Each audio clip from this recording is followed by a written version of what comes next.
नहीं, ये सब चीजें तो मतलब आपने इतने सवाल अखिलेश यादव पर उठा दिए, लेकिन आप अखिलेश के साथ जब थे तो यही चीजें उनके लिए तारीफ में भी आप बातें कहते थे। होने के बाद तो मैंने देखा मामला आया सीट पहले टिकट का, कश्यप को टिकट नहीं देंगे, पाल को टिकट नहीं देंगे, प्रजापति को नहीं देंगे, आरक को नहीं देंगे, बंजारा बहलिया खंगार को नहीं देंगे, बिंद केवट निषाद को टिकट नहीं देंगे।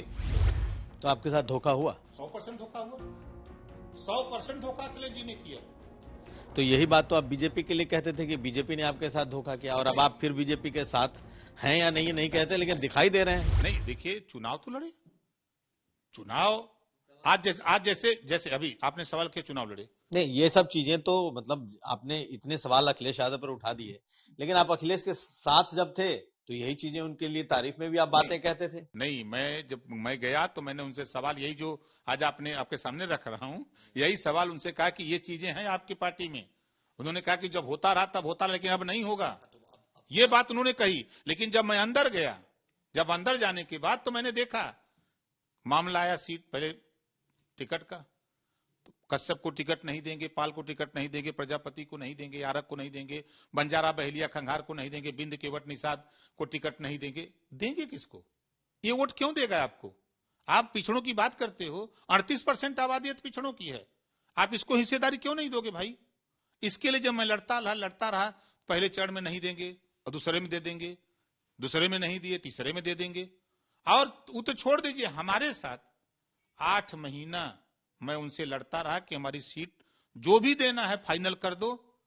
8 महीना हमको लटकाए। अंत में उन्होंने हमारे साथ धोखा कर दिया कि हमको अपनी पार्टी से 12 उम्मीदवार दे दिया और कहा कि ये सुरक्षित सीटें पर आप हमारा उम्मीदवार लड़ा दो, अपना सिंबल दे दो। हमने कहा कि हमारे पार्टी को लोग कहां जाएंगे? कहा नहीं, हमारे साथ रहना है तो ये करना पड़ेगा।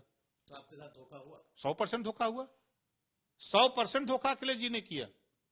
तो यही बात तो आप बीजेपी के लिए कहते थे कि बीजेपी ने आपके साथ धोखा किया, और नहीं, आप फिर बीजेपी के साथ हैं या नहीं, दिखाई दे रहे हैं। नहीं, देखिए मैं किसी के साथ नहीं हूं, हम अपने मुद्दों को लेकर के जनता के बीच में हूं।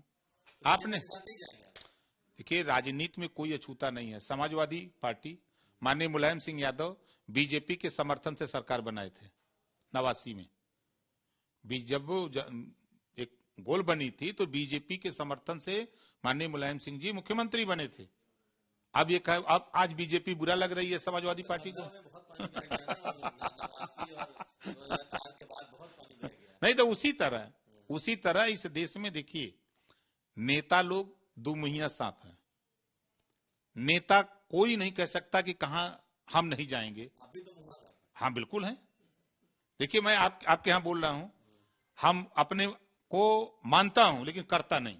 जैसे आपके चैनल पे हमने बयान दे दिया, आपने दिखा दिया, दिखाने के बाद नेता क्या कहते हैं? तोड़ मरोड़ के दिखाया जा रहा, मैंने ये बयान नहीं दिया है, ऐसा नेता बोलते हैं, अक्सर मैंने सुना है। लेकिन ओम प्रकाश राजभर कह दिया तो कह दिया, हाँ मैं कहा हूं, चाहे जो गलती हो चाहे सही, मैंने कहा है, हम उससे मुकरते नहीं। इस नाते हम कहते हैं कि नेता दुमुहा साहब। अब जैसे उदाहरण दे दें, नीतीश जी ने कहा कि मैं राजनीति से संन्यास ले लूंगा, बीजेपी के साथ नहीं जाऊंगा, सरकार बनी। नीतीश जी ने कहा घर बैठ जाऊंगा लेकिन लालू की पार्टी से समझौता नहीं करूंगा, सरकार चल रही है। कभी कोई उम्मीद नहीं किया था कि बसपा और सपा यूपी में सरकार बनाएंगे, दोनों मिलकर चुनाव लड़े। आप चलिए, महबूबा मुफ्ती पीडीपी, बीजेपी कहती थी कि अलगाववाद की बात करती है और पीडीपी से समझौता, बीजेपी का हुआ, कश्मीर में सरकार बनी। क्या कहा जाए नेताओं का?